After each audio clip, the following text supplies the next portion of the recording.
قادیانیوں کی ہٹ درمی سے، سینہ زوری سے، چوری سے اگر کسی علاقے میں لا اینڈ آرڈر کی صورتحال پیدا ہو جاتی ہے تو پھر اس کا ذمہ دار کون ہے؟ ذمہ دار تو خود قادیانی خود ہیں، جو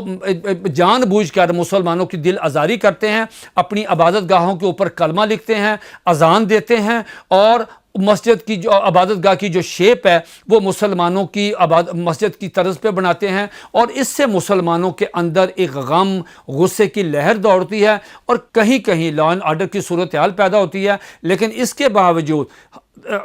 ہمارا تمام مسلمانوں کو ان کو ایک انسٹرکشن ہے اکابرین کی طرف سے کہ آپ نے کبھی بھی قانون کو ہاتھ میں نہیں لینا، جہاں کہیں بھی وائلیشن ہو قانون کی قادیانی کریں، آپ نے قانون نافذ کرنے والے اداروں کے پاس جانا ہے، ان کے پاس کمپلینٹ کرنی ہے، اور انشاءاللہ تعالی قانون نافذ کرنے والے جو ادارے ہیں وہ اس پہ اپنی کارروائی کریں گے۔